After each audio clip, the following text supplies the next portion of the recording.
All right. Okay, you ready? Yeah, we're ready, darling. Knock, knock, knock. How y'all doing? All right. My name is Shurod. I mean, like, thank you. It's like really an honor. Really an honor to be here. You know, I was nervous coming in, but the knock knock helped me out. My man recognized me. He said, who am I, Levi?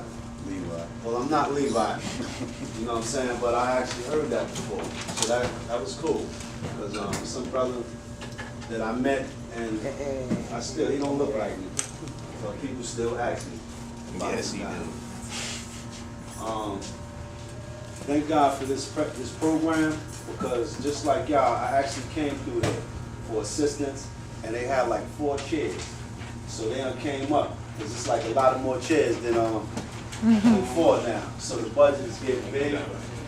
They brought in cookies. I first came in here, it was Mr. A, and the brother there, you know, doing anything to help. I didn't have a clue on where to go, because I'm a felon. I got busted for sales, and they told me I ain't got nothing coming. You'd be lucky if you get I had to jump through hula hoops just to get a food stamps. I get some nothing. What y'all call it, TRA? And all that good stuff. If you can get it, man, that's a blessing, man. Utilize it. But there's people before me or before us that abused it and made it difficult for somebody who really can use a little assistance. Not pimp the system, I'm talking about use assistance. I came through integrity in 2007 in April. And before I did that, I had to be proven and tested within the streets that, you know, it just ain't happening. You know, I sniff smack, I smoked smack, I remixed it and tried to make wolves, everything you could imagine. Drunk myself into oblivion, only because I didn't know how to deal with my feelings. I learned that along the way, but I didn't know that. Just to let you know, before that happened, I was in a relationship, and I got bagged, and I told my girl that I was coming home. I got something to tell her. You know, I'm falling short. It's my bad, because I was blaming her, but it was my bad. I'm gonna come home. She said, just come home. Before I can get there, this is real talk. Before I can even get to reconcile with my girl, to come clean and start all over again, I had to have one more. I had to have one more bag of smack. Upon me going to cop that, I got caught up in a raid. I got caught up in a raid, and like I was buying 2 bags, and before I knew it, I was at the precinct, and they was like, that's the dealer, and everybody got a bag bought from him. You know, I'm like, what? Me? Look, I'm copping out. I'm a junkie. You know, that's the first time I would want to cop out to being a junkie. But I'm a fiend or whatever you want to call me, but I ain't the seller, not the debt. You know, because they pulled up my file, and my file was haunting me like, yo, you move big weight, my man. That's what we know you by. You know? Now keep in mind, I don't live in Jersey City, but I was copping in there because I was going through a situation with my girl, and I went over there to kind of reprieve or continue to run them up, you know, and just clear my mind. So I got cased up. I spent 7 months in Hudson County Jail. My brother said, I would get you out, but I need you to contemplate some stuff, man, because it's just too easy for you. You got easy access to everything, you know. You got connection, you know, you could get back on board and all that, you know, because I put in that work, you know. I was hustling, you know, but at the end of the road, I was using, like, major hard, you know. And people still believe me till I can get, like, you know, 10 bricks, whatever, you know, to come up, you know what I mean, break them off 5 of them, and I'm back again. But yeah, I still ain't take care of me, you know. That have been taking care of the money part, but I still had an addiction.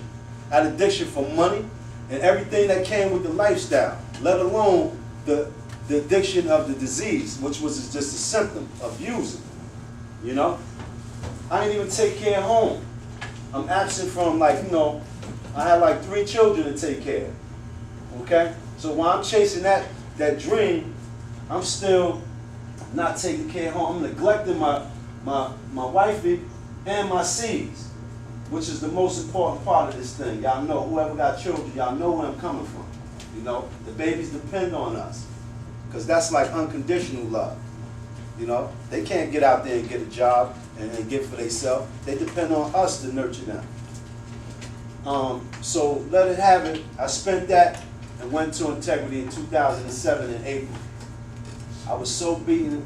I just said to myself, look, man, I gotta make a change. So I humbled myself and said, I'm gonna listen to people who know how to do this, because I just knew that I knew how to do it. I tried every way. Get high on the weekends, get high on just Thursday. You know, I ain't gonna do nothing but smoke weed now. You know, I don't know if y'all can identify with that. If you got high before, I'm just smoking weed, so I'm not using. I'm not no fiend. I just smoke weed. Huh? But if you know, like I know, if you do the math, some of y'all who smoke like 40s, like, you know, or 20s, like 3 times a day. Huh? How many days of the week? Do the math, man. Do the math. And who ain't a fiend? Because we talking about life here, and we talking about stuff that you don't really need in your life. That's rent. You smoking rent. Yeah. Anyway, I was just so frustrated, man. I didn't think about like suicide, man, or nothing like that. That's not part of my story. But let me tell you something. I just thought about like a lot of unnatural things, man. Like, what can I do to score like one big score? Like, you know, I could go up in the bank, man, and just get like, you know, 20, you know what I mean, 50, 100, you know, whatever my mind, whatever was in there, and just stop. That was my cure-all, a big score. You know? So, you know, I had some people talk to me and just tell me, like, look, man, you got time in and you got a brilliant mind. You know, you said some good things and you suggested some positive things for me. You know what? You need to take a look at the stuff you're saying and apply it to yourself. Huh? Huh? Because you know how us good talkers can talk that talk, but we don't apply shit to ourselves. Excuse my French, but like, that's that real talk. I got all the answers for you, but like, I ain't got a clue. You know, because I don't listen to what other people got to say, because I'm too busy talking and telling you what you need to do. Yeah. You know, so I just humble myself and start listening. I talk less, and I really humble myself. Like, you know, people talking to me. I came into a therapeutic community, and I ain't gonna lie, I ain't good at taking orders. You know, people was like, you know, like, pull up, you know, like, maybe like, you know, come on, man, knock it off, man. I ain't beat for that, man. Get out of here, man. You know? But I had to remember where I came from. Because, like, change, and like, this is the real talk about change. Change, when they come change, it's going to come uncomfortability. Okay? So I was real uncomfortable with somebody telling me what to do, man. Because, like, I'm good. You know, I'm a grown-ass man. I know what to do. I just need to stop using. But, like, my behavior dictated different. Because even without drugs, you know, I still had a problem and issues with things. Like mismanagement of money. Women not answering when you call. You know, like being late. You know, that's part of unmanageability. That's the first step. You know, that's the first step. And unmanageability. You can't even come on time for a job. Why? Yeah, because I want to get some more sleep. Or whatever it may be, I want to smash. I want to hit one more. You know what I mean?